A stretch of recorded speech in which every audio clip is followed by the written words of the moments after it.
Welcome to the Real News Network. I'm Paul Jay in Baltimore. When President Obama was elected, a lot of people had high expectations that America's human rights record and practices would change. Did they?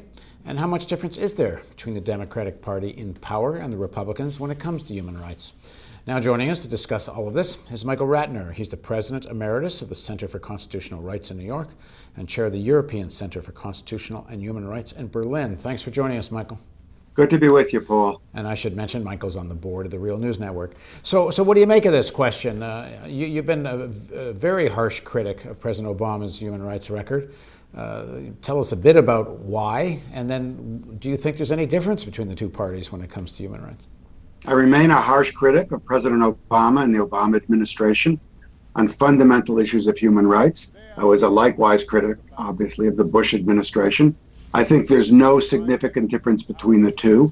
In some way, we can argue that certain issues are worse under Obama, and particularly for me, the idea that the Democrats have gone along with the depredations of the Bush administration now basically makes the policies both party policies. And in that sense, they become embedded as part of our American legal system and our American culture. So that's terrible.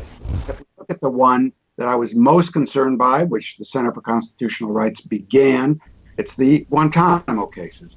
We started those cases 10 years ago, 2002 in January. Today, as we speak, Paul, there are still 167 people left at Guantanamo.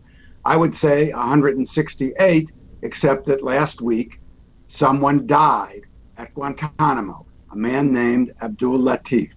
And it was a tragic death, and it's one that really says a lot about the Obama administration. A 30-some-year-old man from Yemen, mentally ill for sure. A federal court actually ordered him freed.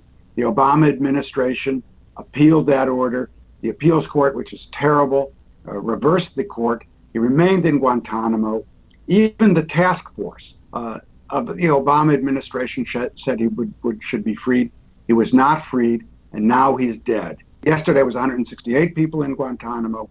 Today, it's 167. And I put that right at the feet of Obama, who within 3 days of taking office, as I'm sure we all remember, with all the pomposity of a president, sat in his office signing an executive order saying Guantanamo is to be closed within 1 year.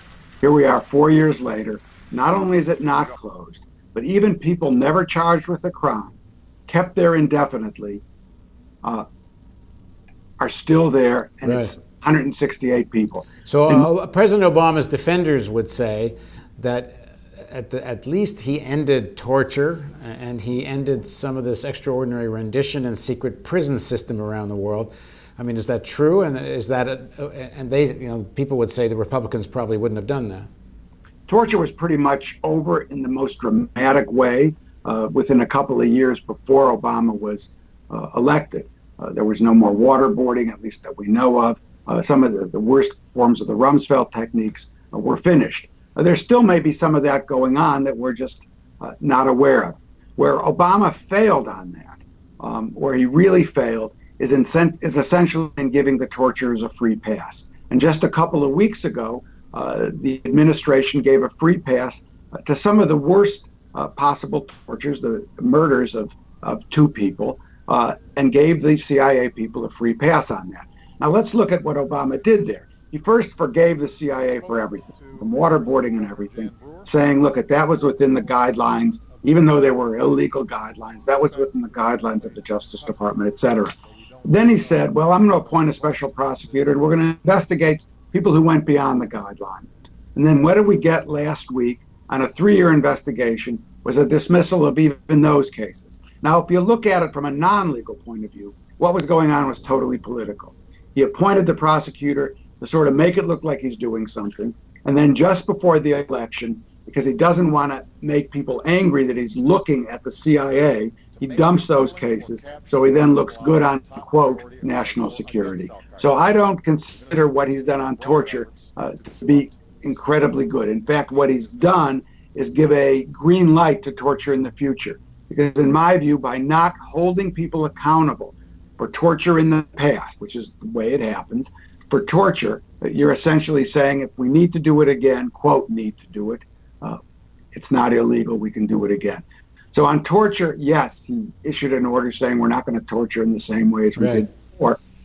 But he basically said, if we need to do it again, I'm not going to prosecute people, not if we need to do it again. And what did you make of the Obama role in the NDAA, this issue of military detention without trial?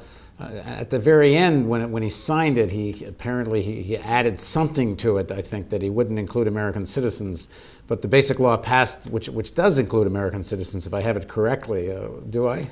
I read it correctly as saying that Obama signed an order allowing the indefinite detention, the capture and indefinite detention of anyone, anywhere in the world, including American citizens. That's certainly the way the federal court took it when they decided the law was unconstitutional. Now, I want to say one thing about that law. We've been operating under that NDAA, but not as the NDAA, since right after 9/11. The law that Bush passed, it wasn't a law, it was an executive order, basically said people could be picked up anywhere in the world. It was applied to non-citizens, eventually citizens, and held as enemy combatants. Obama continued that. What the NDAA did was actually put it into real law and said it's law, and Obama signed that. Now, people are very upset about the American citizen provision. Well, of course you should be upset about that. But what's amazing to me is you should also be upset about the fact that any person anywhere in the world, if they're not an American citizen, can be detained forever without a trial. And Obama is continuing to do that. That's why Abdul Latif died in prison at Guantanamo, because he was there as a, quote, enemy combatant, never convicted of a crime. And the only way that those 167 remaining, I fear, will be getting out of Guantanamo is in caskets. So that we have the powers that Bush took after 9/11 are being continued by Obama. Guantanamo indefinite detention, military trials are going on at Guantanamo. There are still prisons that we don't know about. He did leave an opening for the, quote, secret prisons when he signed those executive orders when he took office. He said temporarily people could be held there. What that means, we don't know. If you saw recently that the, quote, handover of the prison in Afghanistan includes essentially a provision for secret prisoners. There are 60 prisoners that we did not hand over to Afghanistan. Those people are essentially a Guantanamo in Afghanistan. And there's 300 new prisoners that we didn't hand over either. So now that we can't really take people to Guantanamo because there's lawyers all over Guantanamo, like my office and others, they're keeping them in Afghanistan. So on the issue of human rights, you don't think there's much difference who wins this election? Well, I think on those issues that we've talked about, there's literally no difference. I mean, the torture issue would be the one that you could point to, but it's, in my view, it's so narrow compared to the other things he's doing right now, and the fact that he failed to prosecute on the torture issue, that I wouldn't say there's any difference at all. And then if you look at the differences on other issues domestically, remember when Obama was a senator, he said, well, I stand against warrantless wiretapping of American citizens. And then by the end, after he was running and still in the Senate, then he voted for a legislation that included warrantless wiretapping of Americans, basically legalizing, quote, legalizing what Bush had done illegally. And just this week, of course, the House of Representatives passed a continuation of the warrantless wiretapping provision, which will be duly enacted, and Obama will sign it. So if we look at that domestically, I'm not just talking about Guantanamo and Bagram, I'm talking about domestically, surveillance of American citizens and others, warrantless wiretapping. You have the unleashing completely of the FBI.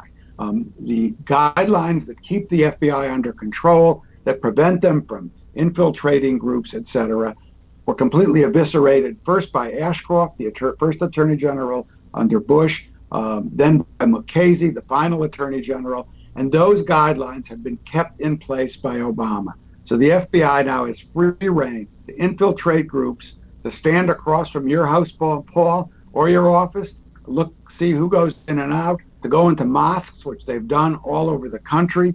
There are something like 15,000 paid informants working for the FBI now, 100,000 non-paid, a massive, massive surveillance system. So we're not just talking about what Obama and Bush did abroad. We're talking about what they have done at home.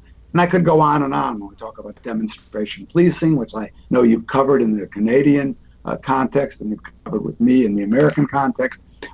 Not just not better, but probably worse. So we're not talking about really any significant differences, in my view, between Obama and Bush. Now, that being said, look, for me, for the issues I work on, Guantanamo, military commissions, getting torturers prosecuted, surveillance, Muslim entrapment, I work on those issues along with the center consistently, no matter who's president, because neither president makes any difference on either of those issues.